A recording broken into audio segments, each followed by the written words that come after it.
I got a $450,000 a year job, my dad demanded, 50% for US, 30% for your brother, no excuses.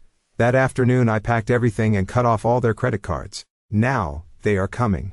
The rain had started an hour before I got to my parents' house, and it hadn't let up by the time I parked in their driveway with a bakery box balanced on my knee and a manila folder tucked under my arm.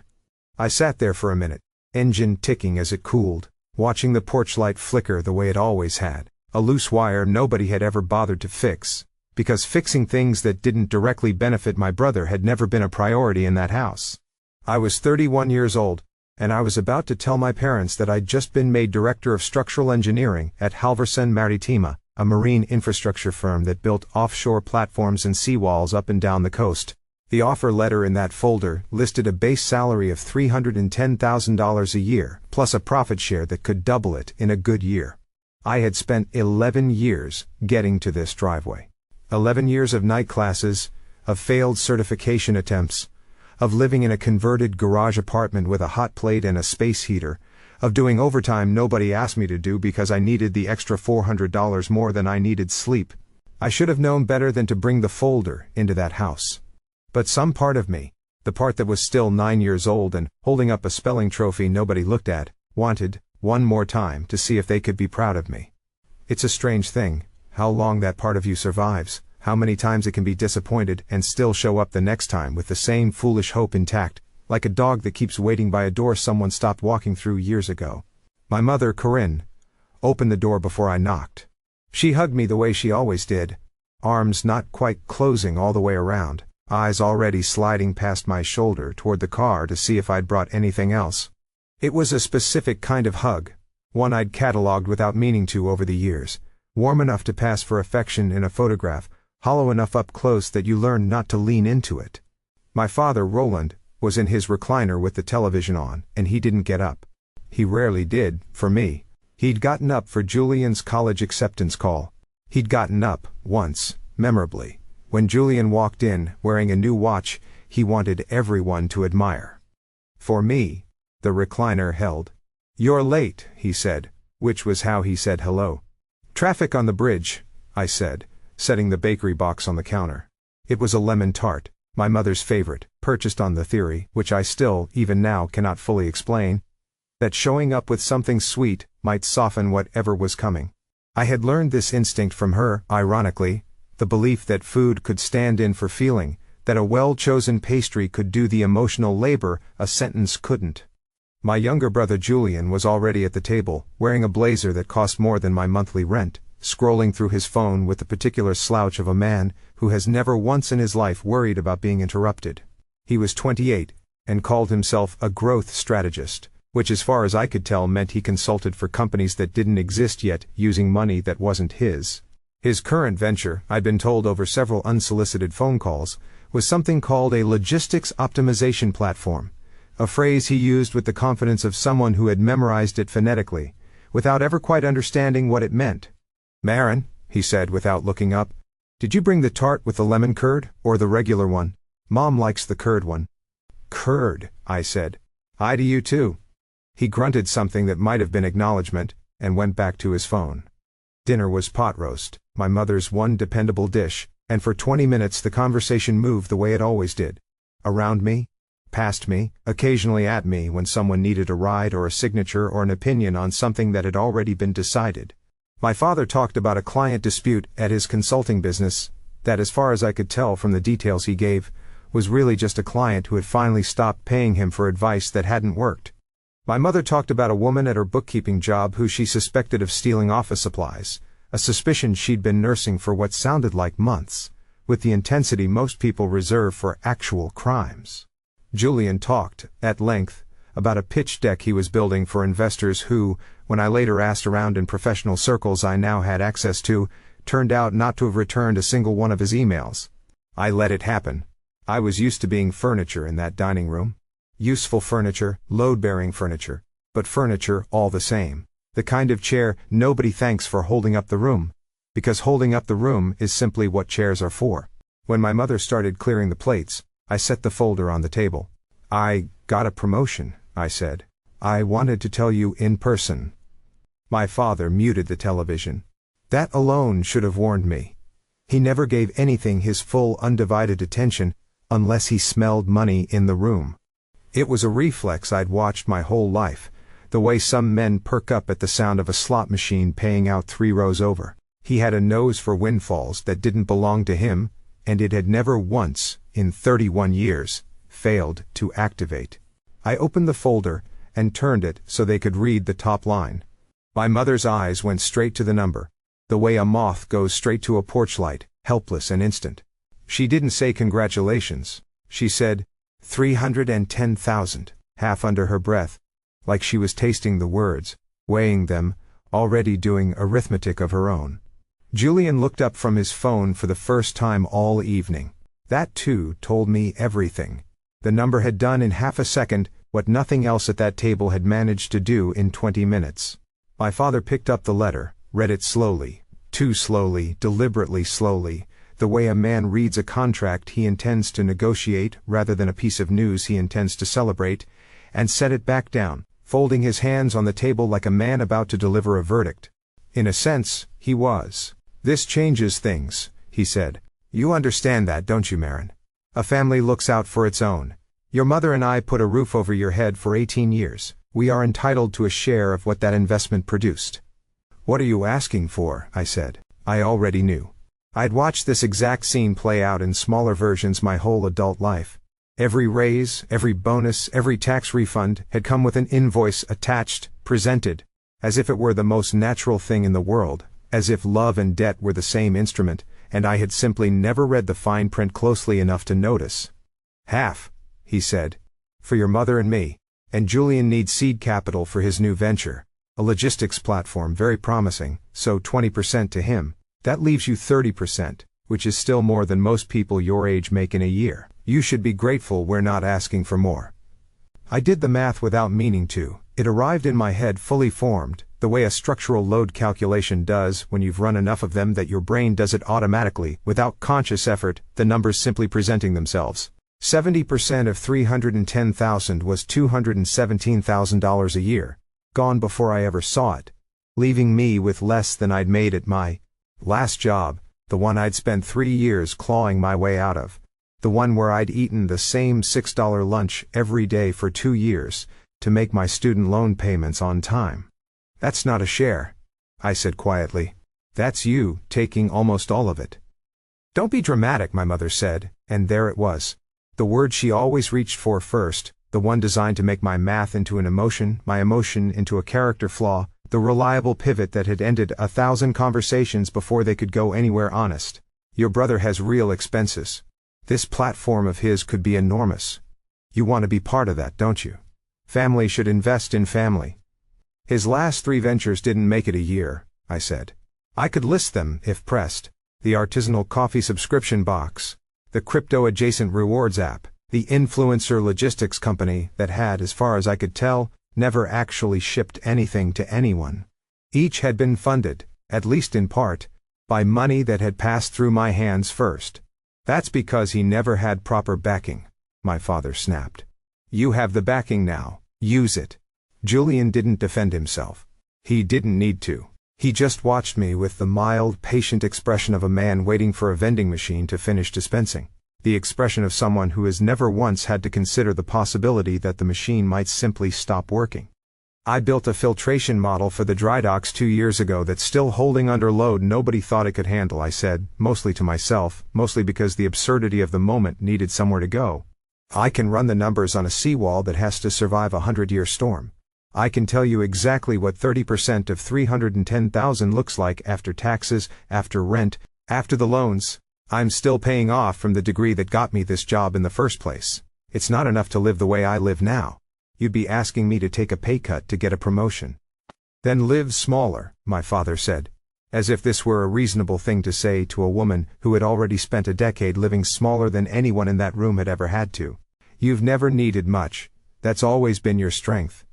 I looked around that table, at the man who had once sold my bicycle to cover a bounced check, and told me I'd understand when I was older, at the woman who cried real tears over furniture but never once over me, at the brother who had learned, correctly, that he would never have to earn anything, he could instead simply request, and I felt something in my chest go very still and very cold. Not rage. Rage would have been loud, and loud had never worked in that house. Loud got you labeled dramatic, unstable, ungrateful. This was quieter than that. This was a door closing somewhere deep in a house I didn't live in anymore. Closing with the soft, final click of a lock, rather than the bang of anything slammed.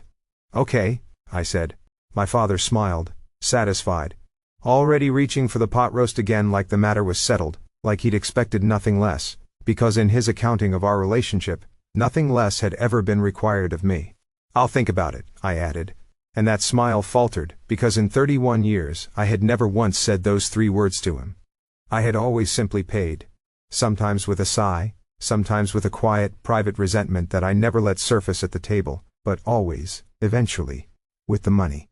"There's nothing to think about," he said, an edge creeping into his voice now. "This isn't a negotiation, Marin." "Everything is a negotiation," I said. "You just haven't had to negotiate with me before." My mother made a small, wounded sound, the kind she deployed the way other people deployed evidence.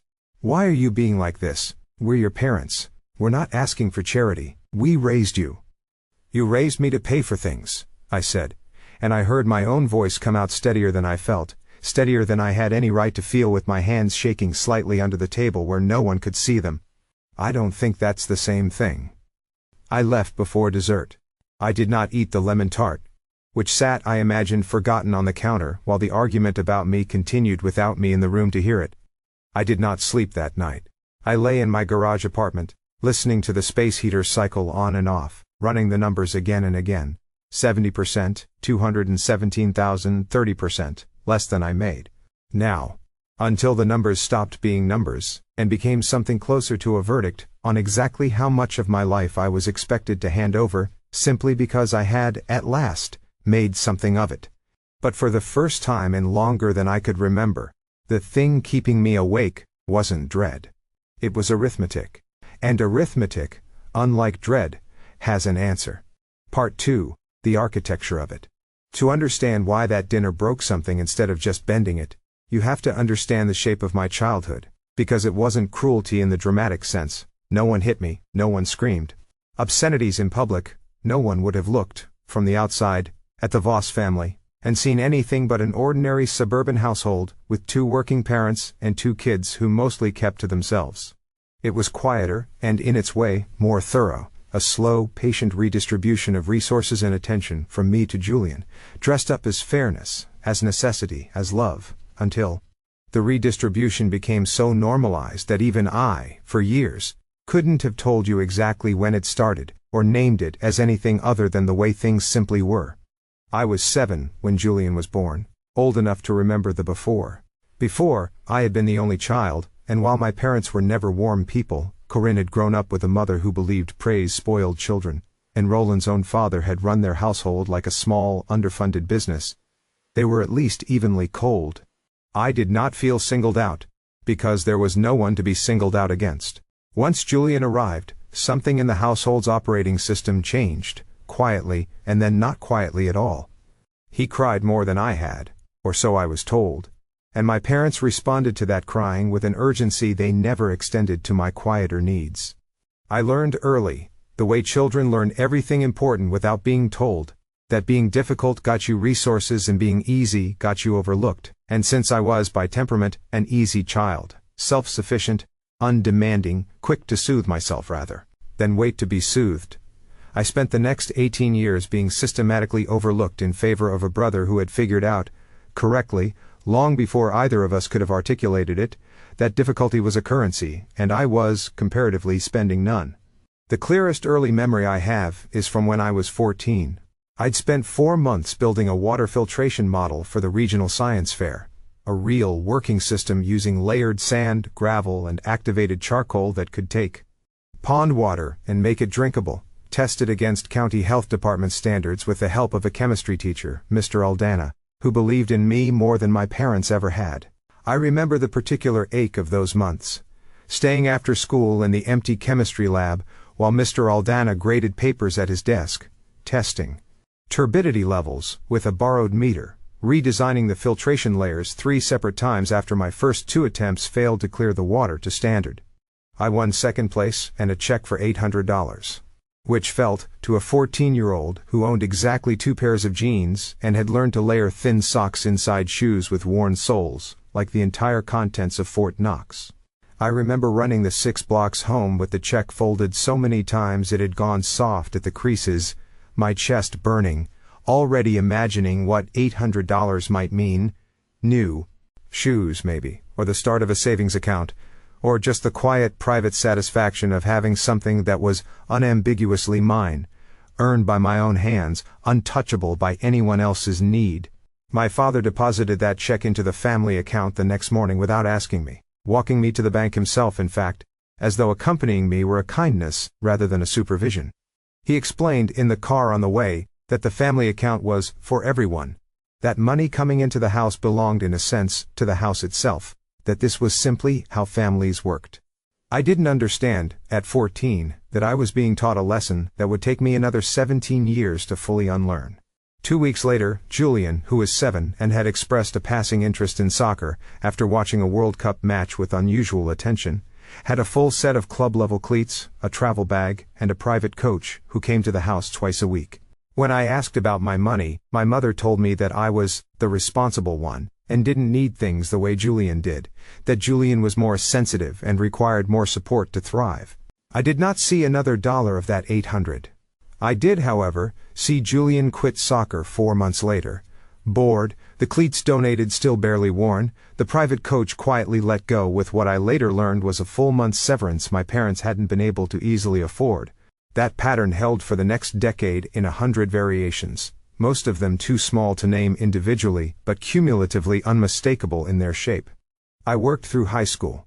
First at a movie theater concession stand, later at a hardware store where the manager, a gruff, decent man named Gil, taught me more about structural materials than I realized at the time I was learning.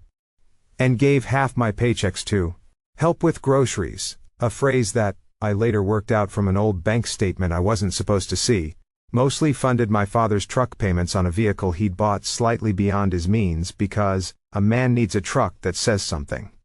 I put myself through a state engineering program on loans and grant money and 40-hour weeks at that same hardware store, sleeping 4, sometimes 5 hours a night for most of 2 years, while Julian's tuition at a considerably more expensive private college 2 states away was paid in full, no loans, because, my mother explained, without apparent irony, over a phone call I took in a stairwell between classes because I couldn't afford the data plan to take it anywhere with better reception. We don't want him starting his adult life in debt.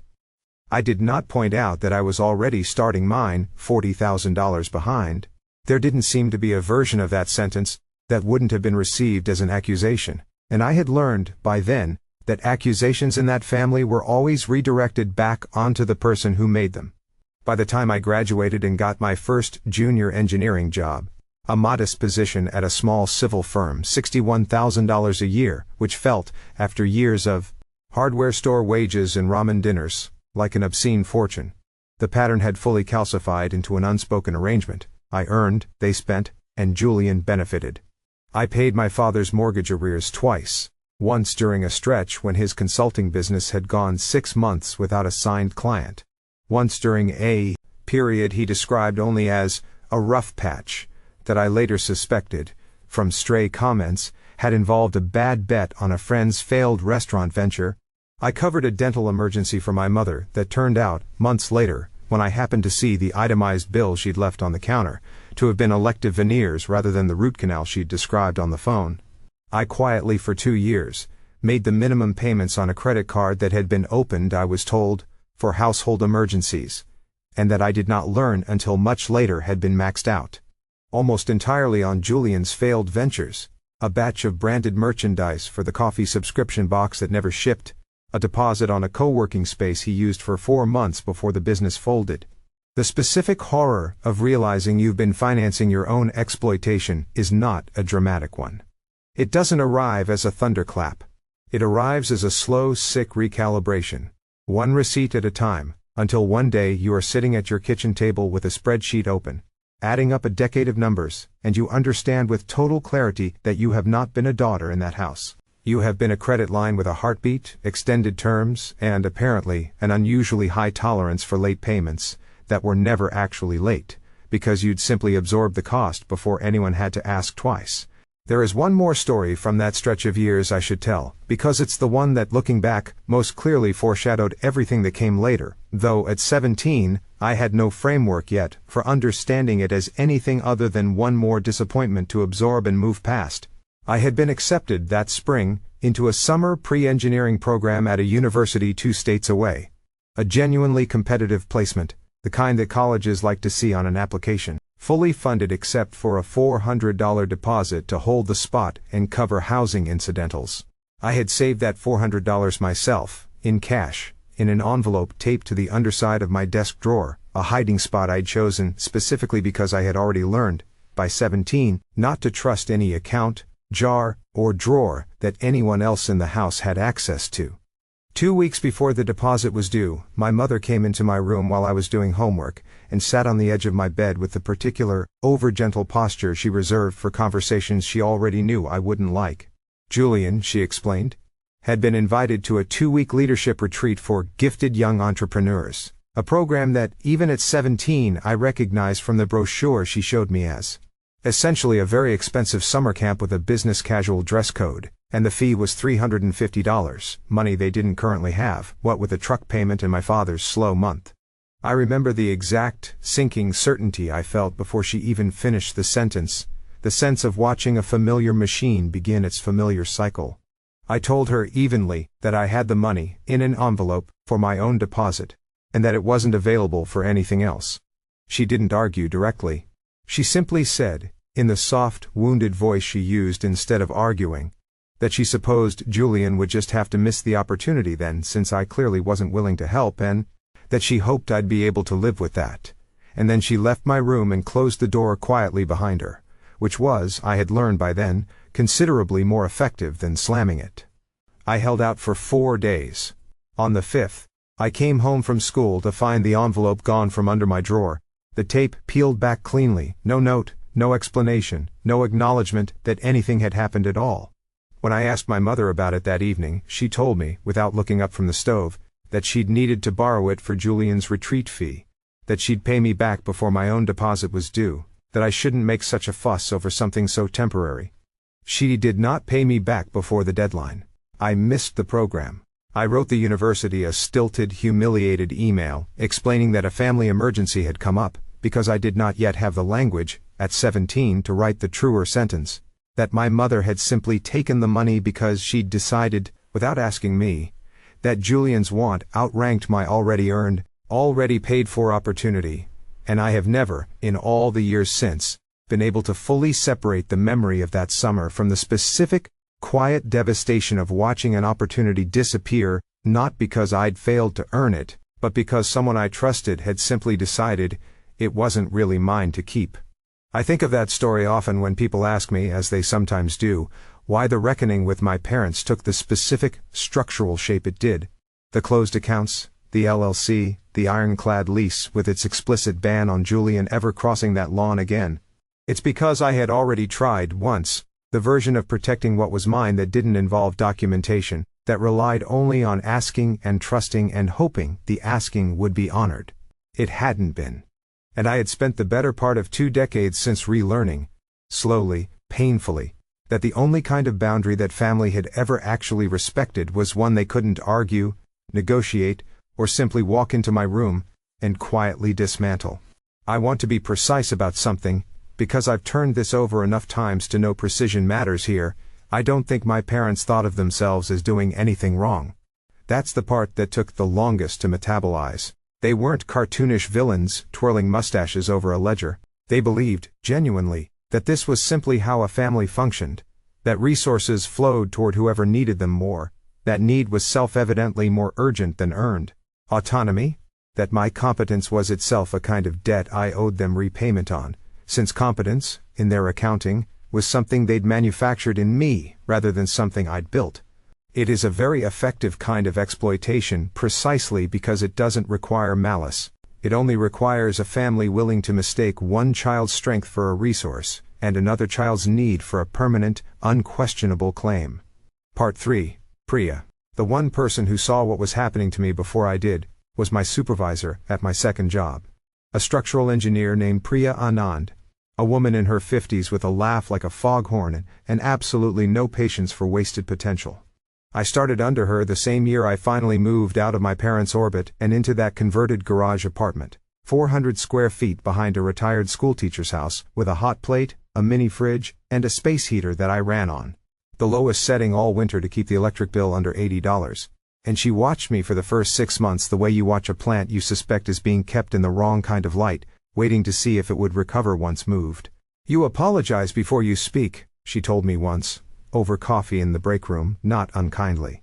"You did it in the client call today. You said sorry before you gave them the correct load calculation. You were right, you didn't need to apologize for being right." I laughed it off, the way I laughed off most observations that hit too close to something I wasn't ready to look at directly. But she didn't let it go. Over the following 2 years, Priya did something no one in my family had ever done. She pushed me hard toward more responsibility, more difficult problems, higher stakes, because she believed, actually believed, not performed, believing for the sake of a compliment, that I could handle them. She put my name on projects, insisted I present my own findings in client meetings, instead of letting a senior engineer speak for me.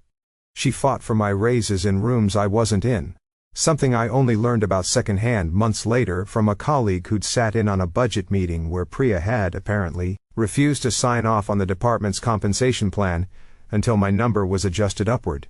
She told me more than once, over drinks after a hard delivery, the kind of drinks where you finally exhale after weeks of holding your breath through a difficult project, that I was worth twice what I was making, and that the day I understood that, my whole life would look different. "You carry yourself like someone who's used to being told no," she said to me once, on a night when the bar was nearly empty, and she'd had just enough wine to say things more directly than usual. "You're not that person anymore. You haven't been for years. Your body just hasn't caught up to your resume." "What do you mean?" I asked, though some part of me already knew. "I mean you flinch," she said. "Small things. Someone raises their voice in a meeting and you go quiet before you go firm.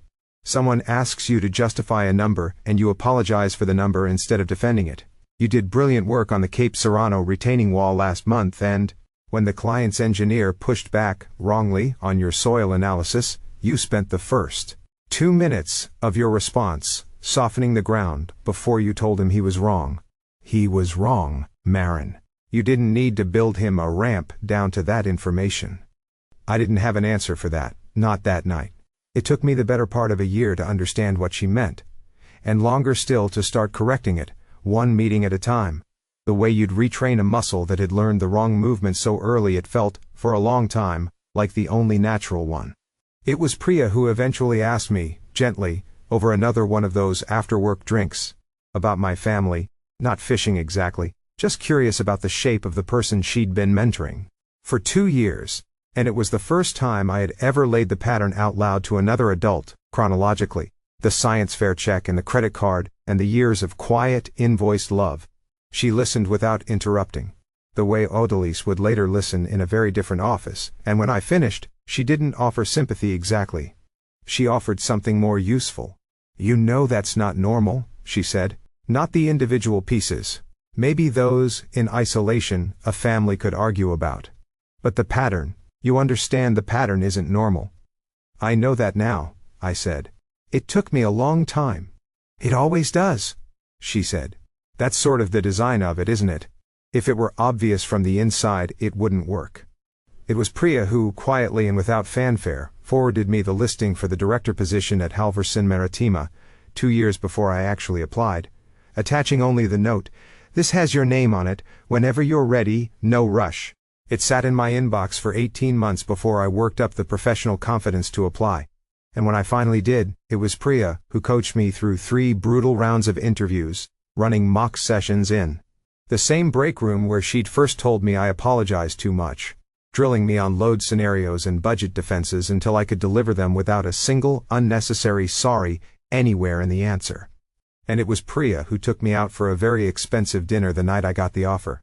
A steakhouse downtown that I would never in my old life have considered walking into, let alone eating at, and told me, with her glass raised, that this was the beginning of the part of my life that actually belonged to me. "To the part that's yours," she said. "To the part that's mine," I repeated, and I meant it more than she probably realized, because I already knew, sitting there, that telling my parents was going to cost me something, and some part of me was already bracing for the invoice before it had even arrived. I did not tell my parents about any of it until the offer was signed. I had learned, by then, that news shared early was news that got spent before it ever reached my bank account. There is one other memory from those years at the civil firm that I've come to think of as the hinge the rest of my life eventually turned on, though I didn't recognize it as such at the time. It was during the Cape Serrano retaining wall project, the one Priya had referenced that night at the bar, and it involved a mistake. My mistake, a real one, not a manufactured crisis of the kind I'd grown up navigating at home. I had misjudged a soil compaction reading by a margin that, in a smaller project, might not have mattered, but on a slope that steep, above a road that saw real traffic, it mattered considerably. I caught it myself, 2 days before the pour, doing a routine second pass on my own numbers the way Priya had drilled into all of us to do, and I remember the specific sick lurch of finding an error with my own name. Attached to it, the particular vertigo of realizing that being wrong, here, had consequences that didn't evaporate the way they had at my parents' dinner table, where being wrong mostly just meant being blamed and moving on. I went to Priya's office that same afternoon, closed the door, and told her everything, expecting, bracing for, really, out of a lifetime of practice, the kind of reaction I'd learned to expect from authority when I brought it bad news. Anger. Disappointment dressed up as concern. The subtle recalibration of how much responsibility I'd be trusted with going forward.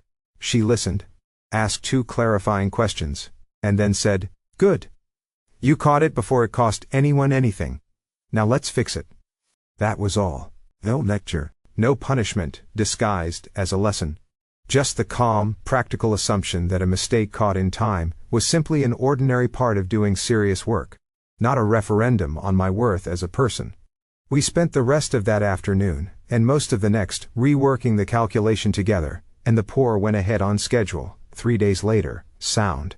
I did not understand, until years afterward, how unusual that response actually was, how rare it was to be trusted with your own error, instead of having it used against you.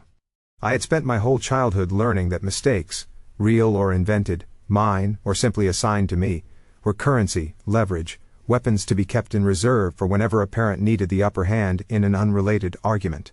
Priya had shown me, without ever framing it as a lesson, that competence and error could coexist in the same room, without one being weaponized against the other. It was, I think now, the first time I understood what a healthy authority figure actually looked like, and it recalibrated something in me that I would need later, when it came time to sit across from my own father and refuse him for the first time in my life. Part 4. The Reckoning. I did not sleep the night of that dinner, and by 5 in the morning I was at my kitchen table with my laptop open, doing the thing I am, by training and temperament, extremely good at, taking apart a structure to see exactly where its load-bearing points are. It is, I've come to think, the single most useful thing my career ever taught me, more useful in that moment than any calculation I'd ever run for an actual seawall. The discipline of looking at something that feels immovable and asking, patiently, methodically, what is actually holding this up, and what happens if I remove it? The structure, in this case, was my family's dependence on me, and it turned out to have exactly 4 load-bearing points. Once I laid them out on the page and stopped letting them blur together into one undifferentiated mass of obligation. There was the joint account my father had talked me into opening 8 years earlier, for emergencies, which I still, for reasons I could no longer justify to myself even in the privacy of my own kitchen, funded every month with an auto transfer I'd set up so long ago I'd genuinely forgotten it was still running. There was the authorized user credit card in my name that my mother used for what she called incidentals, a card I'd added her to during a genuine emergency 4 years earlier, a broken furnace and a cold snap, and never once revisited since. There was the autopay I'd set up years ago covering my parents' home internet and half their utilities, a habit that had started as a one-time favor during a bad month and had never once been revisited. the digital equivalent of a wound that never got a chance to close, because something kept reopening it before it could scab over. And there was the $2,200 monthly family contribution I wired on the first of every month, a figure that had crept upward over a decade the way water finds every crack in a foundation. It had started when I was 23 and freshly employed as $100, a genuine gesture of gratitude, and had grown, almost imperceptibly, request by request, guilt trip by guilt trip, into a figure that now represented nearly a fifth of my take-home pay. I closed the joint account first, transferring the $11,000 in it, money I recognized, when I traced the deposits line by line against my own bank statements going back 3 years as almost entirely mine, deposited faithfully. Every month, while withdrawals I hadn't authorized and couldn't fully account for chipped away at the balance in between, into a new account under my name alone, at a different bank entirely, one my father had never had the login credentials for. I called the card issuer, and reported my mother's authorized card lost, which was not, strictly speaking, a lie. It was lost to me, in every sense that mattered. I canceled the auto pays one by one, watching each confirmation email land in my inbox with a small, satisfying finality, like pulling nails out of a board I'd spent a decade nailing myself into, one at a time, methodically, without hurry, because hurry felt like something I could finally afford not to do. Then I ran a credit report on myself, mostly out of habit. Priya had taught me to check quarterly, the way you'd check a foundation for cracks before you build on it, a habit I'd adopted without ever expecting it to actually catch anything, and found the thing that turned my cold resolve into something with teeth. There was a personal line of credit, opened 14 months earlier, currently carrying a balance of $31,000, under my name. I had not opened it. I sat very still in front of my laptop for a long moment, rereading the entry 3 times to make sure I wasn't misunderstanding something, before the full weight of it landed. I dug into the paperwork, which took most of a weekend, and 2 very tense calls with the lender's fraud department, the first of which put me on hold for 40 minutes. Before disconnecting entirely, the second of which finally connected me to a patient representative named Osei, who walked me through the application records, line by line. I found that the application had used my social security number and date of birth, verified through a phone number that, when I looked it up in my own contacts, was Julian's, saved under his name, the number I'd called 100 times over the years, to ask if he needed a ride, or wanted to split a pizza, before either of us understood exactly what he was capable of. I sat with that for a long time. Not the betrayal of it exactly. I had run out of capacity to be surprised by my family's willingness to take from me. Surprise requires a baseline expectation that this was somehow new, and it wasn't new, it was only larger. It was the scale. $31,000 was not an emergency. It was, according to the transaction history I eventually obtained through Osei's office after filing a formal dispute, almost entirely spent on a trading platform associated with speculative digital assets, in bursts, over 8 months, the way a person spends money they've already decided isn't really theirs to lose. $3,000 here, $5,000 there. A final catastrophic $11,000 transfer in a single week that the transaction log showed had been immediately, entirely lost. That was the moment I stopped thinking of what was coming as a boundary. It became something closer to an engineering problem. How do you permanently remove a structural failure from a system without letting it take the rest of the building down with it? You don't do it emotionally. You don't do it in the heat of an argument, where anger makes you sloppy and sloppiness leaves cracks an opponent can exploit later. You do it the way you'd approach any real structural failure, with documentation, with sequencing, with a plan you've stress-tested before you ever apply the first real force. I filed an identity theft report with the credit bureaus and the local police that same week, sitting in an uncomfortable plastic chair at the precinct for 2 hours waiting to be seen, answering an officer's careful, unhurried questions, with a steadiness that surprised even me. I did not tell my parents. I did not tell Julian. I simply, quietly, began building the case, the way you'd shore up a foundation before you knock out a wall, invisibly, from the inside, so that, by the time anyone upstairs noticed anything had changed, the structure would already be sound without them, and there would be nothing left for them to argue their way back into. Part 5, The Severing. I sent one final email to my parents, 3 days after the dinner. I did not call. I had learned, over a decade of these conversations, that calling only gave them room to talk me out of my own decisions in real time. My father's voice had a particular, well-practiced cadence that could make the most reasonable boundary sound, by the end of a phone call, like an act of cruelty, and I did not trust myself not to be talked out of this one if I gave him the chance to use it. The email was short. I drafted it 4 times before I sent it, cutting each version down further, stripping out every sentence that sounded like an argument I was still trying to win, rather than a decision I had already made. I told them I would not be sending any percentage of my new salary, now or in the future. I told them the joint account was closed, and the funds returned to me. I told them, in a single flat sentence, that I was aware of the unauthorized line of credit opened in my name, and that I had already filed a police report, and that any further contact regarding money would be forwarded to my attorney. I did not have an attorney yet when I wrote that sentence. I would, within the week. But I wanted it said plainly, because I had learned that ambiguity, in that family, was always interpreted as an opening. The replies came within the hour, and they came in the order I expected, because I had, without quite realizing it, spent 31 years learning their sequence by heart. My mother first, a wall of text alternating between grief and accusation, calling me cold, calling me selfish, informing me that this will kill your father, a phrase she had used, by my count, at least 6 times over the years for offenses considerably smaller than this one, and in the same message, asking whether I could at least cover Julian's rent for the month, because apparently even in the middle of being confronted with a felony committed under her own roof, the family reflex to ask me for money didn't have an off switch. I read that request 3 times, checking to make sure I hadn't misunderstood it, before I accepted that I hadn't. My father's message was 3 lines long, and considerably more direct. He called me ungrateful. He reminded me, as he always did, that he had put a roof over my head, as though 18 years of substandard parenting were an invoice with compounding interest that I had somehow failed to notice accruing.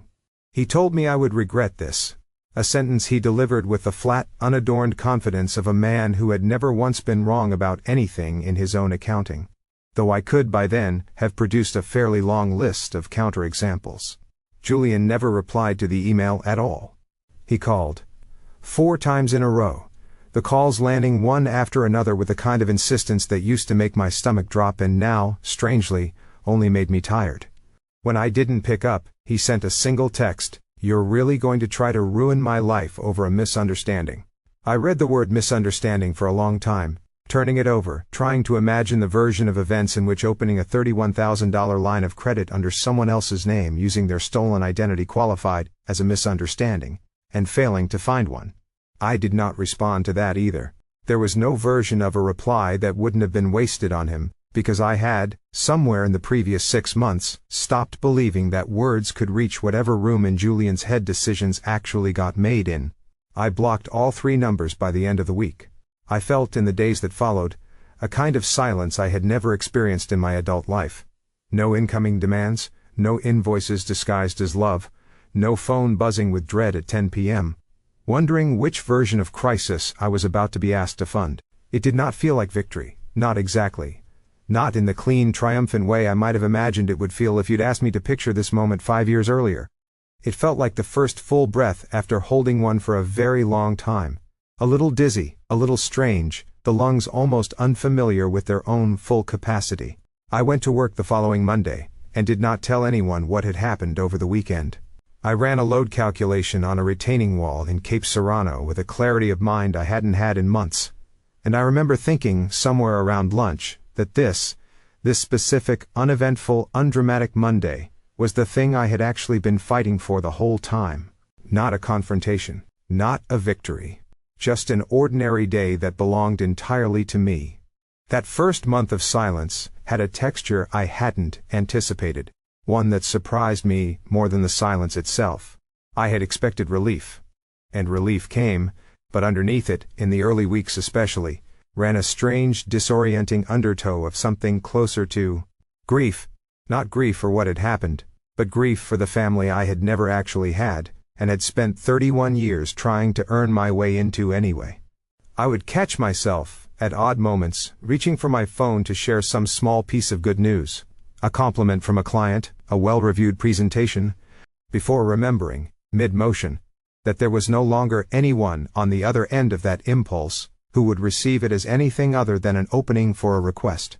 I mentioned this to Priya on one of our calls, somewhat sheepishly, embarrassed to still be grieving a family that had, by any reasonable accounting, never given me much worth grieving. "That makes perfect sense," she said, without any of the impatience I'd braced for. "You're not grieving them. You're grieving the version of them you spent your whole childhood hoping might still show up. That version was never real, but hope doesn't always know the difference, and it doesn't let go just because your circumstances changed. Give it time, it'll loosen." She was right, though it took longer than I expected. The better part of 4 months before I stopped reaching for the phone, before a good day at work simply belonged to me, instead of feeling incomplete, without an audience to report it to. I marked the actual turning point, in retrospect, to a Thursday evening about 5 months after the email, when I closed a difficult negotiation on a materials contract, drove home, made myself dinner, and realized only around 10 o'clock that I hadn't thought even once about calling anyone to share it. It hadn't occurred to me. The impulse had simply stopped generating itself, the way a muscle stops cramping once you've finally stretched it enough times in the right direction. Part 6. The Lobby.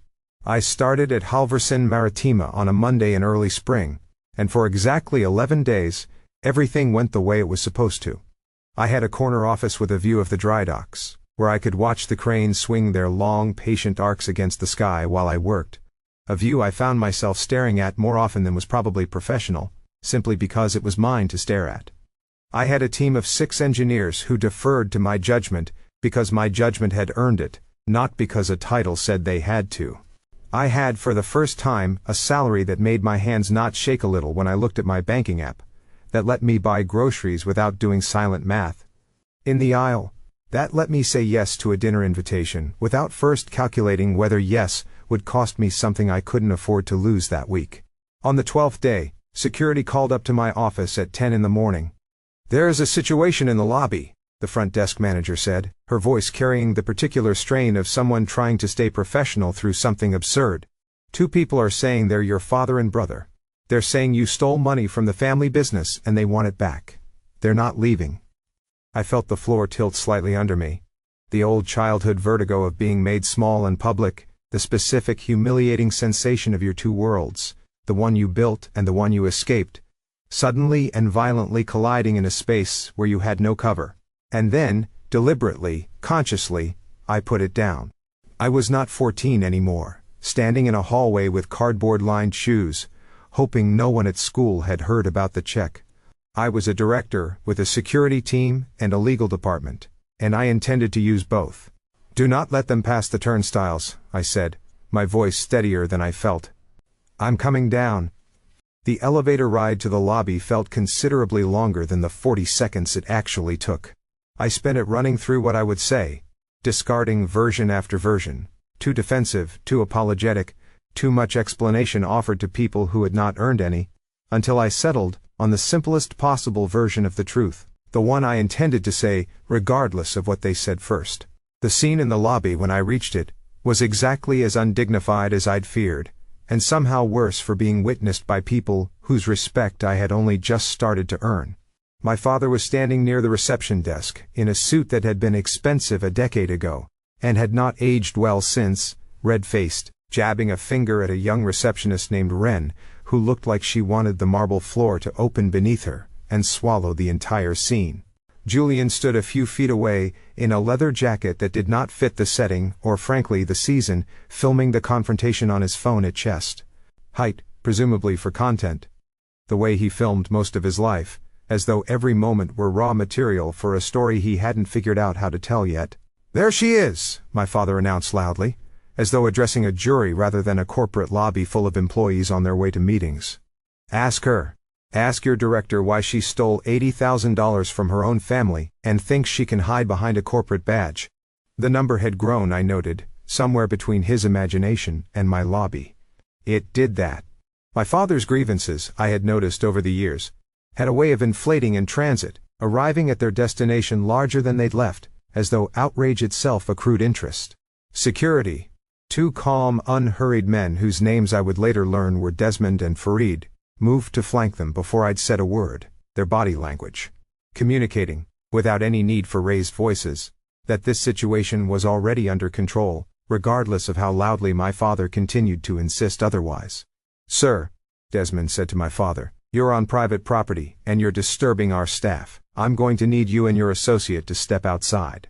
"I am her father," Roland said, as though the word were a badge that outranked corporate ownership, outranked trespassing law, outranked anything a mere employee of a private company might have the authority to enforce. It was, I realized watching him say it, the same tone he'd used my entire childhood, to end arguments he had no other way of winning, the assumption that the relationship itself was the trump card, that biology conferred a jurisdiction no institution could override. "That doesn't give you access to this building," Desmond said, unmoved, his tone flat and utterly uninterested in the emotional weather my father was trying to generate. "Last chance to leave on your own."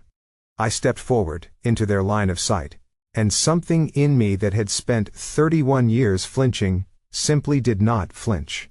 I felt it happen, almost physically, a kind of settling in my spine, the way a structure settles once you've finally distributed a load correctly instead of letting it concentrate on a single failing point.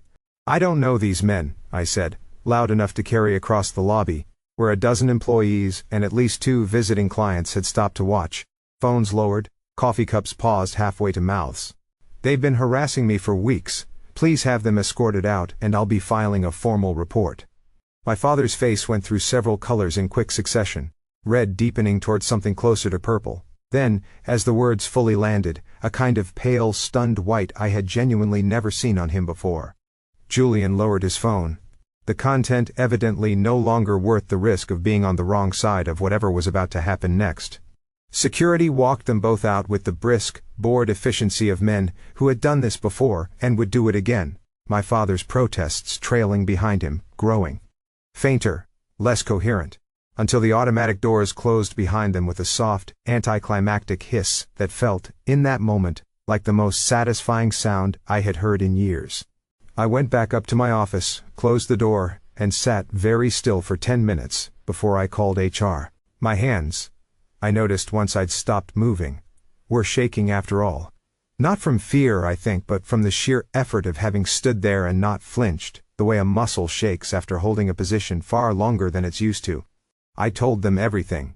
Not the whole decade, there wasn't time or need for that, but enough. The years of financial pressure, the identity theft, the incident that had just occurred in the lobby. I brought the police report, already filed, already assigned a case number. I brought the fraud alert from the credit bureau. I expected, if I'm honest, some version of this is a personal matter. Please keep it out of the building, the kind of polite institutional distancing I'd half braced for on the elevator ride up.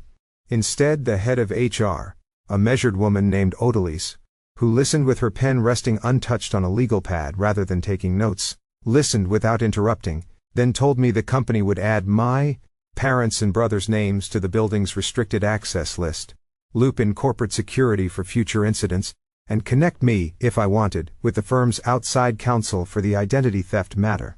It was the first time in my professional life that an institution had simply believed me and acted, without asking me to first prove I deserved to be believed, without making me perform my own credibility before extending the basic courtesy of taking my word seriously.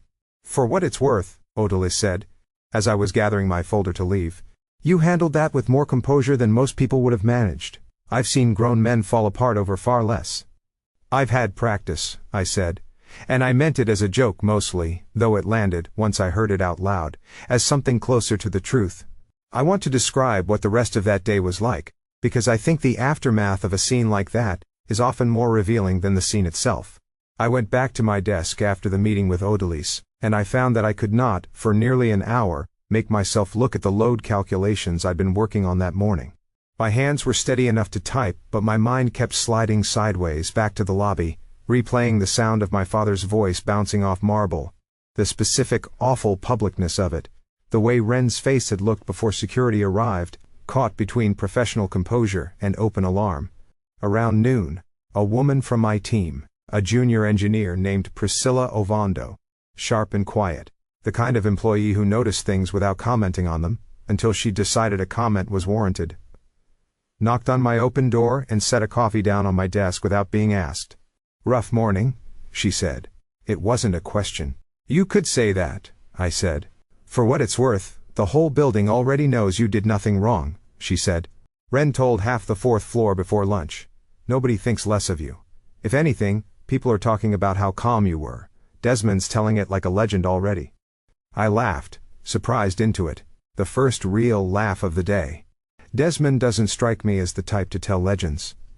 "You'd be surprised," she said, and left it there, the coffee steaming faintly on my desk, and went back to her own work, without waiting for me to perform gratitude I didn't yet have the composure to perform properly.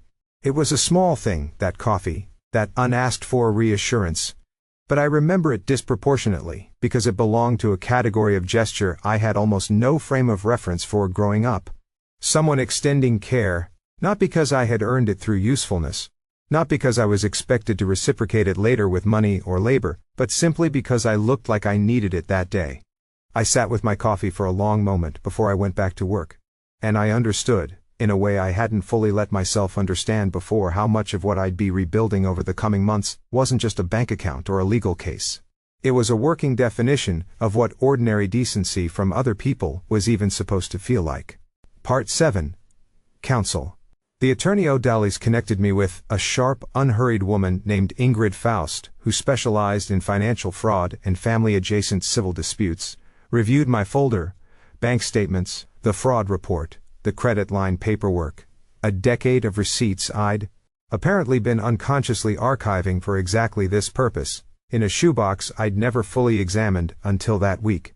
In near total silence for the better part of an hour, occasionally making a note, occasionally sliding a document into a separate pile without comment. "Your family has been remarkably careless," she said finally, tapping the folder, looking up at me over reading glasses that made her look, somehow, even more formidable than she already was. "Most people at least try to cover their tracks. This is going to be very easy to prove, and very unpleasant for them." "I'm not trying to destroy anyone," I said, which was mostly true, though I noticed, saying it, that I wasn't entirely sure it was true anymore, not after the lobby. "You don't have to try," Ingrid said. "The facts are going to do most of that work on their own. My job is just to make sure they land where they're supposed to land, and that you're protected while they do." Over the following 2 weeks, Ingrid drafted and sent a formal cease and desist letter barring my parents and Julian from contacting me, approaching my residence, or appearing at my workplace, with the threat of a restraining order attached to any violation. She filed a civil suit against Julian for the fraudulent credit line, seeking full repayment plus damages. A process that involved more paperwork than I had expected. Depositions scheduled, records subpoenaed from the lending platform, a slow, grinding machinery of civil process that felt, at times, almost anticlimactic after the drama of the lobby. The mundane bureaucracy of justice moving at its own unhurried pace, regardless of how urgent the underlying wound felt. And she sent a formal demand letter to my parents for repayment of a portion of the funds I could document as having been extracted from me under financial duress over the preceding several years. Not all of it. Some of that was simply gone, unrecoverable, absorbed into 30 years of a household budget with no clean line between what was theirs and what had been mine, the cost of a childhood I couldn't itemize my way out of, no matter how carefully I built the spreadsheet. But enough to make a point, enough to put a number on paper that matched, at least roughly, the number my father had once tried to extract from me at that dining room table. "You don't have to send this to anyone but them," Ingrid said, of the demand letter, sliding it across her desk for me to review. "But if you want the wider family to understand what actually happened here, and I've seen enough of these situations to know the extended relatives usually side with whoever tells the story first and loudest, you're entitled to share the documentation, just the facts. No embellishment needed. The facts do the work." I thought about that for a long time before I acted on it. I had spent my whole life being told, implicitly and explicitly, that airing this kind of thing was shameful, that family business stayed inside the family, that a good daughter absorbed the cost of other people's failures quietly, gracefully, without ever making anyone else uncomfortable with the sight of her own exhaustion. I had absorbed a great deal, quietly, for a very long time, and some stubborn, well-trained part of me still flinched at the idea of putting any of it in writing where an aunt or uncle might read it over their morning coffee. I sent one message to the family group chat I'd been a silent, dutiful member of for a decade. The aunts, the uncles, the cousins who had, I already knew from a worried text from my cousin Denise, been fed a version of events in which I was the villain of an unprovoked betrayal, a cold, ungrateful daughter who had abandoned her struggling parents the moment she came into money. I kept it factual, the way Ingrid had suggested, resisting every instinct to explain, to soften, to preemptively apologize for the discomfort the message itself would cause. I explained the promotion, and the 80% demand, stating the numbers plainly. I explained the fraudulent credit line, and attached the police report, the Fraud Bureau's confirmation letter. I explained the lobby incident, and the restraining order. I did not editorialize. I did not need to. The documents, laid out in order, told a story that required no additional narration from me. Then I left the group chat, and blocked every number in it, and I did not look back to see what was said after I was gone. Denise told me weeks later that the chat had gone almost entirely silent for 2 full days after my message. An unprecedented stretch of quiet in a group that had, for as long as I'd been in it, rarely gone more than a few hours without someone sharing a recipe or a complaint about the weather. Part 8. The Quiet Months. What followed was, for a while, the strangest kind of peace. The peace of absence, of a phone that didn't ring with dread, of a bank account that grew instead, of bleeding out on a schedule I'd never agreed to, but had somehow accepted as immutable law, the way you accept gravity without ever having consented to it. I moved out of the garage apartment into a modest but genuinely mine 2-bedroom near the water, close enough to the dry docks that I could see the cranes. From my kitchen window, the same cranes I'd watched from my office all day now visible again from home, a small, strange comfort in the continuity of it. I furnished it slowly, buying things because I liked them, rather than because they were the cheapest option available, which was a form of luxury I hadn't fully understood until I had it.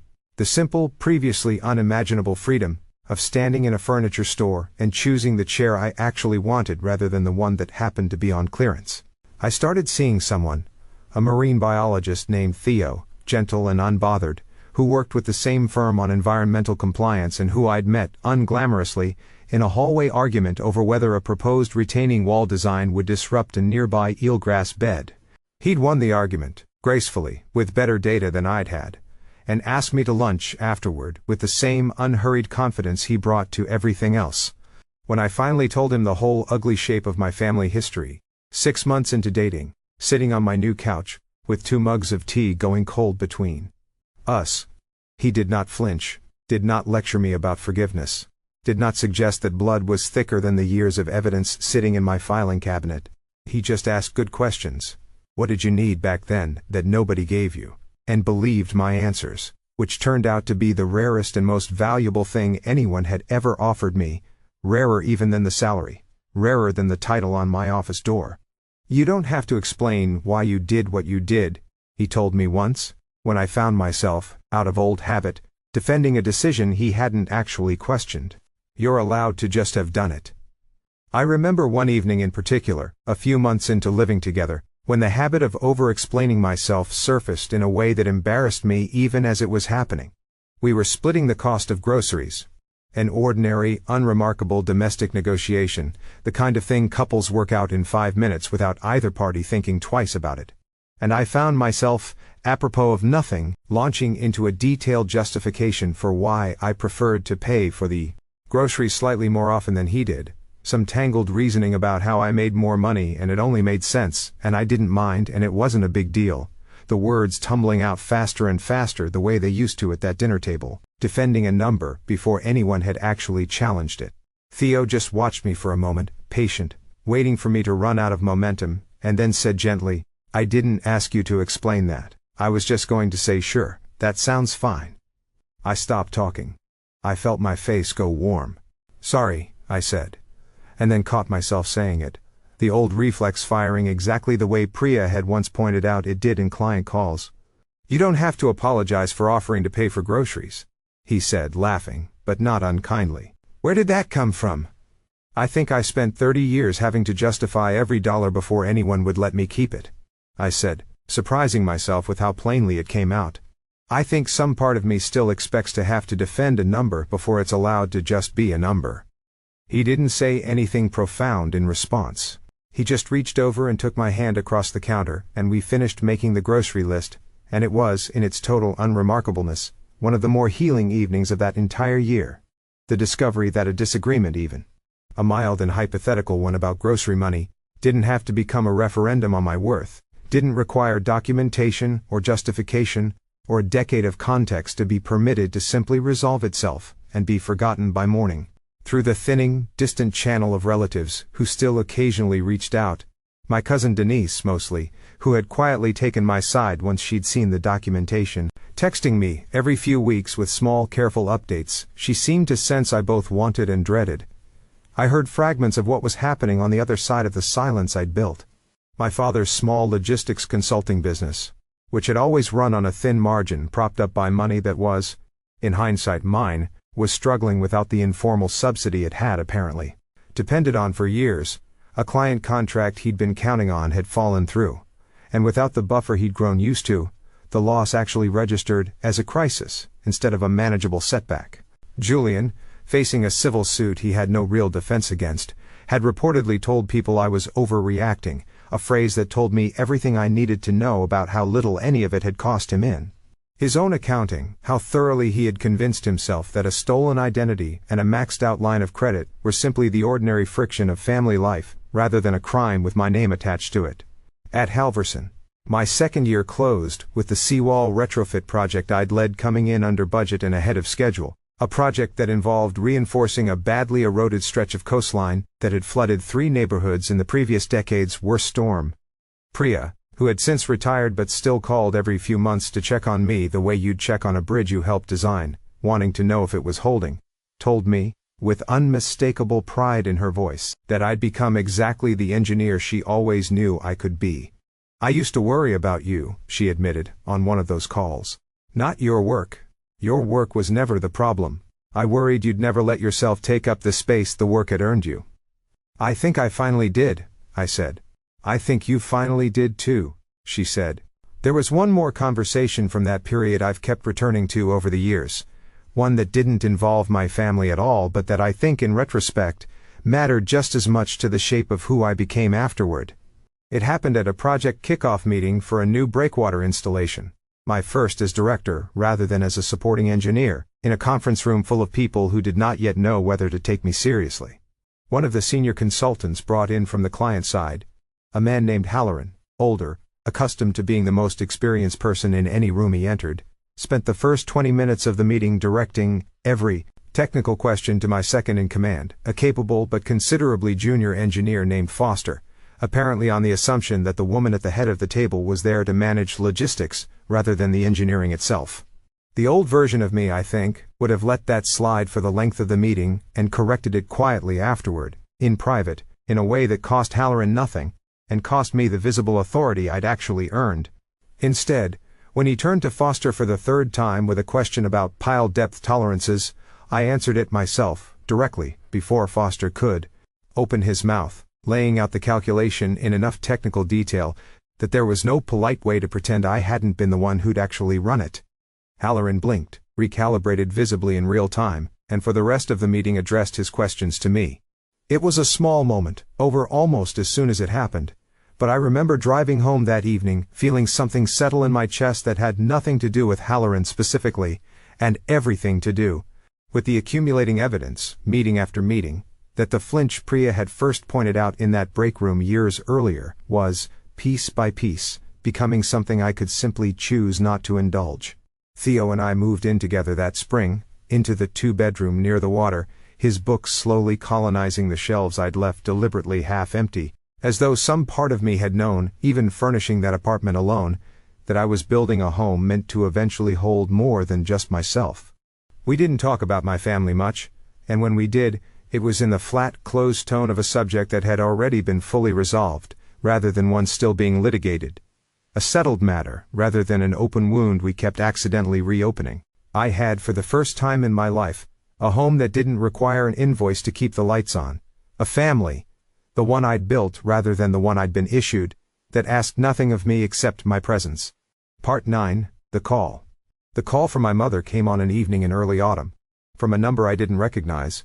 A friend's phone, I'd learn later, since mine had blocked every number she'd ever had access to. A fact that meant she'd had to ask someone, had to explain, at least partially, why she needed to borrow a phone to call her own daughter. A humiliation I found myself uncharacteristically able to imagine without any satisfaction attached to it. I almost didn't answer. I answered anyway, mostly out of a curiosity I wasn't proud of, standing at my kitchen window with Theo's dinner half prepped on the counter behind me. "Maren, please don't hang up," she said, and her voice had none of the performed grief I remembered from that first email. The wall of accusatory text she'd sent within an hour of my severing everything. This sounded, unnervingly, like the real thing. Ragged in a way I didn't recognize from 31 years of watching her manufacture distress on demand. "The bank is taking the house. We have 30 days. Your father won't come out of the bedroom. I don't know what to do." I stood at my kitchen window, looking out at the cranes silhouetted against a darkening sky, and I let the silence stretch for longer than was comfortable for either of us, long enough that I heard her breathing shift on the other end, uncertain whether the call had dropped. "How much do you need?" I asked. Not because I intended to pay it, but because I wanted, once, to hear the actual number instead of a percentage of my life, wanted to know what the concrete, specific cost of 30 years of this had finally come to, now that it was reduced to something as simple as an overdue balance rather than an abstract, endlessly renewable claim on my future. 42,000, she said. "Just the arrears. You make so much money now, Maren. Please. We're your parents." I thought about the $800 science fair check, deposited into an account I never controlled, the morning after the happiest afternoon of my 14-year-old life. I thought about the joint account I'd fed for a decade without ever once being asked whether I could afford to. I thought about a stolen identity, and a lobby full of strangers watching my father scream my name like an accusation, his finger jabbing toward a receptionist who had done nothing except happen to be standing at the desk that day. "No," I said. The silence on her end was total, the kind of silence that comes from someone who has never once, in her life, heard that word applied to her own need. A word that had, for 31 years, only ever been permitted to travel in one direction across our family's ledger. "You would let us lose our home," she said, disbelief curdling into something sharper, something closer to the old accusatory tone, the one designed to make my no into my failure rather than her consequence. "You were willing to let me lose mine," I said, "every month, for over a decade, and call it love. I paid your mortgage twice, Mom. I funded a credit card I didn't know was funding Julian's failures. Someone in that house stole my identity, and you asked me, in the same breath as finding out about it, to cover his rent. I'm not doing that anymore. Good luck." "You've become so hard," she said quietly. And I heard, underneath the accusation, something that might genuinely have been grief, though I couldn't by then fully trust my own ability to tell the difference between her grief and her performance of it, the two having been indistinguishable for so long that even she might not have known which one she was having. "I've become someone who doesn't finance her own exploitation," I said. "That's not the same thing as hard. I'm sorry about the house, I mean that. But it's not mine to save." I hung up. I blocked the new number. I did not cry, and I noted, with a kind of clinical interest that surprised me, standing there in my kitchen with dinner still half prepped behind me, that I had expected to, had braced for it the whole call, and it simply never came. Theo found me still standing at the window 10 minutes later, the pan on the stove gone cold, and asked, carefully, whether I wanted to talk about it. "I don't think I'm sad," I said, testing the sentence out loud to see if it was true. "I think I expected to feel sad, and I don't. And now I'm sad about not being sad. Which is its own strange kind of exhausting." "That sounds like a very reasonable thing to feel," he said, and didn't try to talk me out of any part of it. Didn't offer the easy reassurance that I'd done the right thing, which I already half believed and didn't need repeated back to me. He just finished making dinner while I sat at the counter, and for the first time since the phone call, let myself actually think through what I'd just done, rather than simply having reacted to it. I called Denise the next day, mostly because I wanted to hear the shape of it from someone still standing close enough to my parents to have context I didn't. She confirmed what I'd suspected, that the $42,000 wasn't, in fact, the full extent of the arrears. that my father had let the mortgage slide for the better part of a year while continuing to make small, cosmetic payments just large enough to delay the bank's more aggressive collection process, the exact kind of quiet, patient can-kicking I recognized instantly from a lifetime of watching him manage crises by postponing them rather than solving them. "He kept saying you'd help eventually," Denise said, her voice careful, clearly unsure how much of this I wanted to hear. "That's what he told Uncle Rafe anyway. That you always came through in the end, that this time wasn't any different." "It was always different," I said. "He just never noticed the difference until it stopped working." "I don't think he still believes that," Denise said. "For what it's worth. I think it actually landed this time." I didn't know what to do with that information, any more than I'd known what to do with the earlier report that my mother wished she'd done things differently. Belief, landing, understanding. These were all words that implied a kind of internal shift I had no way of verifying and, I was coming to accept, no real obligation to verify. My job, at this point, wasn't to monitor their emotional growth from a safe distance. It was simply to keep living the life I'd built, and let whatever happened on their side of the silence happen without my involvement. Part 10. The deed. I did not decide to buy the house that night. That decision came a week later, sitting across from Ingrid in her office, half joking about the poetic unfairness of a foreclosure auction, when she looked up from her laptop with an expression I'd come to recognize as the one she wore right before she suggested something legally aggressive and entirely within bounds. "You could buy it," she said, anonymously through an LLC. Foreclosure auctions move fast and the properties usually go for a fraction of market value, especially in a neighborhood like that. You'd own the asset outright. What you did with it afterward would be entirely up to you. "That feels like a strange kind of revenge," I said. "It's not revenge if you're just buying real estate at a discount," Ingrid said, mild as ever. "What you do with the deed afterward is a separate question. I'm only telling you the opportunity exists." I sat with that for 3 days before I said yes, turning it over during long, unfocused stretches at my desk, during a run along the water with Theo who, when I finally mentioned it, only asked, "What would it mean to you actually owning it?"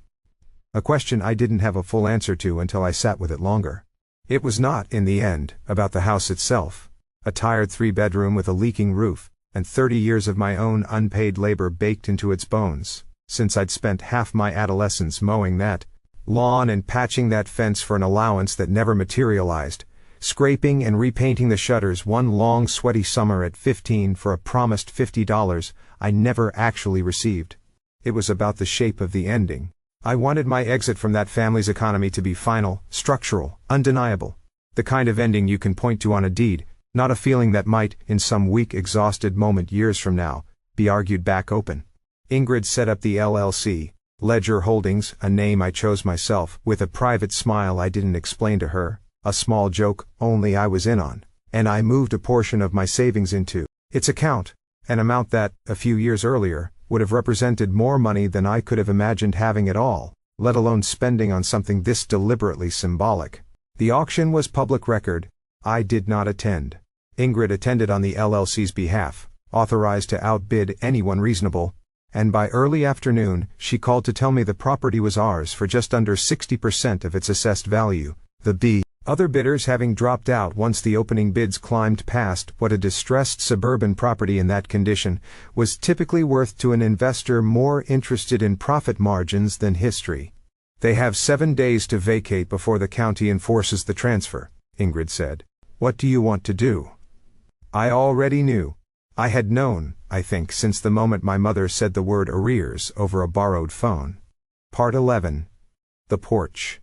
I drove to the house myself, on the 7th day, in the gray, unremarkable light of an ordinary Tuesday morning, the kind of light that makes everything look slightly smaller and more tired than it actually is. The lawn. The same lawn I'd mowed 1,000 times as a teenager for no pay and no thanks. The same lawn where I'd once buried a time capsule at 11, that too, Julian had dug up and scattered within a week, laughing, was covered in mismatched boxes and black trash bags, the detritus of a life that had run out of runway. My father stood on the porch in sweatpants that had clearly not been purchased in this decade, a man I barely recognized in that posture, all his old bluster gone slack. My mother sat on the top step with a single box of ceramic angels in her lap. The kind of possession you cling to, not because it's valuable but because it's the last thing that still looks like control, the last small kingdom you get to decide the fate of, when everything larger has already been decided for you. Julian was nowhere in sight. I hadn't expected him to be. Denise had told me, days earlier, that he'd moved into a friend's spare room across town and had, as far as anyone could tell, made no offer to help his parents move a single box. My father saw my car and straightened, some old reflex of authority trying to reassert itself even now, even here, in sweatpants, on a porch, surrounded by the visible wreckage of 30 years of decisions I hadn't made. "Did you come to gloat?" he said. "Or did you come to help?" "Neither," I said, closing the car door behind me, my footsteps loud on the cracked driveway in the otherwise silent morning. I walked up toward the porch, a manila envelope in my hand. I had apparently developed a taste for delivering news that way, a small habit inherited, ironically, from the same folder I'd once nervously carried into a dining room, and set it on the step beside my mother, rather than handing it to him directly. A decision I made without fully planning it, but which felt, once I'd done it, exactly right. "That house isn't going to a stranger," I said. "I bought it. Ledger Holdings. That's me. You can stay if you want. There's a lease in that envelope, market rate rent, due on the 1st, no exceptions, no grace period. And Julian is not permitted on the property under any circumstances. If he sets foot on this lawn, I'll have him removed for trespassing." My father's face did something I had genuinely never seen it do in 31 years. It went slack with a kind of total, undefended shock. Not anger. Anger required the belief that he still had leverage, some remaining card to play. This was the specific collapse of a man realizing all at once, standing on a porch surrounded by his own boxed-up life, that he had none left, that the negotiation he'd assumed was still open had, in fact, closed the moment I set that envelope down. "You bought our house," he said, very quietly, the loud voice gone entirely, replaced by something smaller and more honest than I'd heard from him in years. "I bought a house," I said. "It stopped being yours the day the bank took the deed. What happens to it from here is up to you. Sign the lease or don't. The county will be here at noon either way, and I'd rather you not be sleeping in your car." My mother didn't say anything at all. She just looked down at the envelope, and then at me, and something in her face, not gratitude, not quite, but a kind of dawning, unwelcome respect, settled there and stayed, the ceramic angels still balanced in her lap, catching the gray morning light. "Why?" my father said finally, the question coming out smaller than any question he'd ever asked me. "Why not just let it go to someone else? Why you?" I thought about that question for a moment, genuinely. Standing there on a driveway I'd repaved myself with money I never saw returned to me in any form, before I answered. "Because I wanted the ending to be mine," I said. For once. I did not wait for an answer beyond that. I walked back down the driveway, got in my car, and drove away without looking in the rearview mirror. I heard, 3 days later through Denise, that they'd signed Part 12, what the house became. The months after that were unremarkable in the best possible sense of the word, which is to say that my life finally became boring in all the ways a life is supposed to be boring, full of small, unspectacular satisfactions rather than crises, the ordinary texture of a life no longer organized around the next emergency. My parents became, against every prediction I would have made, punctual tenants. Whatever else could be said about them, the fear of losing a second roof turned out to be more motivating than 3 decades of my devotion ever had been. My father, at 61, took a job managing inventory at a regional distribution warehouse. The first job I could remember him holding that didn't involve a title he'd invented for himself, that required him to clock in and out on a schedule someone else set. My mother expanded her part-time bookkeeping work to nearly full-time, taking on clients she'd previously turned away for lack of time that, I understood without anyone saying it directly, had previously been spent managing the elaborate emotional economy of extracting money from me. I did not see them. I did not speak to them. But Denise, my one remaining thread to that world, mentioned once, almost in passing, over coffee on one of her infrequent visits, that my mother had started saying, to anyone who'd listen, that she wished she'd done things differently. I did not know what to do with that information, so I simply let it exist without responding to it, without either accepting it as absolution or dismissing it as another performance. Some things, I was learning, didn't need a verdict from me. They could just be true, at a distance, without requiring my participation. Julian's civil case settled 8 months later, for a fraction of what he owed, paid out over an ungainly repayment schedule that Ingrid assured me would follow him for years. Through his credit history, even after the settlement closed, a slow, unglamorous accountability that felt, in the end, more fitting than any dramatic public reckoning could have. He was, last I heard, working at a car dealership, no longer a growth strategist, no longer anyone's golden anything.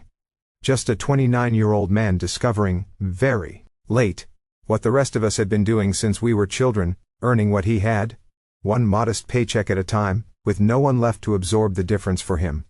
I did see him once more, unexpectedly, nearly a year after the porch, in a hardware store 2 towns over where I'd gone to pick up supplies for a shelving project at the new apartment. He was behind the counter at first, in a polo shirt with the dealership's logo embroidered on the chest, ringing up a customer's purchase of hinges with the flat, practiced patience of someone doing a job he'd never imagined himself doing, and had stopped resenting only because resenting it changed nothing. He looked older than the year should have accounted for. Thinner in a way that read more like stress than discipline. He saw me before I could decide whether to duck down another aisle. For a long moment neither of us said anything, the hinges and the customer between us forgotten. "Marin," he said finally. And there was none of the old smugness in it, none of the vending machine patience I remembered from that dining room. Just a kind of flat, unpracticed wariness, the voice of someone who genuinely did not know what was about to happen next and for possibly the first time in his life, had no leverage to control it. "Julian," I said. "I'm not going to ask you for anything," he said quickly, before I'd given any indication I expected him to. "I know I don't get to do that anymore." "Okay," I said. "I'm paying it back," he said. "The settlement. Every month. It's not much, but it's on time." "I know," I said. "Ingrid tells me when a payment lands." He nodded, looking down at the register for a moment, and I watched something move across his face that I didn't have a clean name for. Not quite remorse, not quite the theatrical self-pity I remembered from his texts, something closer to a kind of tired, private reckoning that had clearly been going on for a while without an audience. "I used to think you were just uptight," he said, "about money. I used to think you liked being the responsible one because it made you feel superior. I didn't understand for a long time that you were just the only one of us who ever had to actually be responsible, because the rest of us knew you'd catch it if we weren't." I didn't say anything to that. I didn't owe him absolution, and I didn't have any particular urge to offer it, but I also didn't feel the need to correct him or extend the moment into something larger than it was. "Anyway," he said, straightening, the register between us again, the customer with the hinges shifting slightly, patient but waiting. "I hope you're doing well. I mean that. I don't say it to get anything." "I believe you," I said, and found, somewhat to my own surprise, that I did. "Take care of yourself, Julian." I bought my shelving supplies at a different register, from a teenager who had no context for any of it, and I drove home turning the conversation over without any particular conclusion attached to it. I did not tell Theo it had shaken me. Because it hadn't. Not exactly. It had simply confirmed something I'd already begun to suspect, that consequences, real ones, sustained over enough time, could produce a kind of change that a decade of my quiet, absorbing generosity never had, and never would have. Julian had needed, it turned out, the one thing our family had never once given him, a boundary he couldn't argue his way around. At Halverson, my second year closed with the seawall retrofit project I'd led coming in under budget and ahead of schedule, and the firm put my name, along with my team's, on a small plaque near the site, not for me particularly, but for the neighborhoods behind it, the ones that hadn't flooded that winter for the first time in a decade. Priya came to the small dedication, retired but still sharp, still unimpressed by anything less than good work, and told me afterward, with unmistakable pride in her voice, that I'd become exactly the engineer she always knew I could be. Theo and I moved in together permanently that spring, no longer an experiment but simply the shape of my life now, and we didn't talk about my family much, and when we did, it was in the flat. closed tone of a subject that had already been fully resolved, rather than one still being litigated. I had, for the first time in my life, a home that didn't require an invoice to keep the lights on, a family, the one I'd built rather than the one I'd been issued, that asked nothing of me except my presence. Sometimes, standing at my kitchen window in the evenings, watching the cranes at the dry docks swing their slow, patient arcs against the sky, I think about the version of me who sat in that dining room at 31, watching her father demand 80% of a life she'd nearly killed herself building. I don't feel sorry for her exactly. I feel something closer to gratitude, that she was tired enough finally to stop paying, and steady enough when the moment came, to build something sound out of the wreckage, instead of just walking away from it and leaving the wreckage standing for someone else to eventually deal with. A family, I've come to understand, is not the people who raised you. It's the structure you choose to keep standing, load by load, deliberately, with your eyes open. Everything else, no matter how load-bearing it once felt, no matter how many years you spent believing the whole roof would come down without you under it, is just weight you were never actually required to carry. Part 13, The Second Spring. 2 years after the porch, on an ordinary Saturday morning that had no significance to anyone but me, I drove out to the house alone, without telling Theo where I was going, because I wanted, for reasons I didn't fully examine at the time, to see it without an audience. I hadn't been back since the day I'd set that envelope down beside my mother. Ingrid's office handled the lease renewals, the rent collection, the occasional maintenance request, all of it routed through a property manager I'd hired specifically so I would never have to personally negotiate a leaking pipe with my own father. I knew, in the abstract, factual way you know things you've deliberately kept at arm's length, that they were still there, still paying on time, still, according to the quarterly reports my property manager sent, keeping the place in reasonable repair. I parked across the street rather than in the driveway.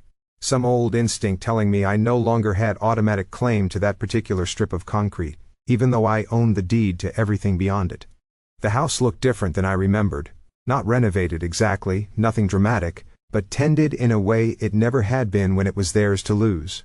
The shutters, the same ones I'd repainted at 15 for a promised $50 I never received, had been repainted again, a deeper, more deliberate green than the flat beige they'd faded to over the years.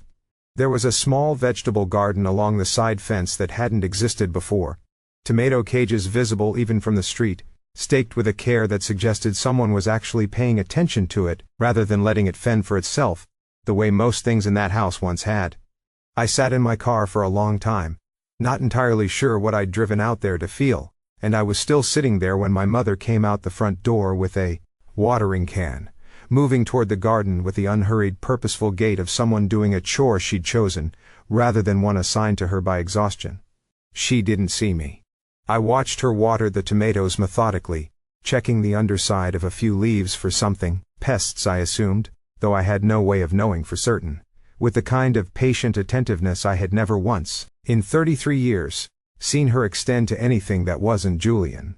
I didn't get out of the car. I didn't announce myself. I sat there for perhaps 10 minutes, watching a woman I no longer knew tend a garden in a house I owned, and I found that what I felt wasn't triumph, and it wasn't grief, and it wasn't even the flat, resolved neutrality I'd expected. It was something closer to a strange, distant tenderness for a stranger who happened to share my mother's face.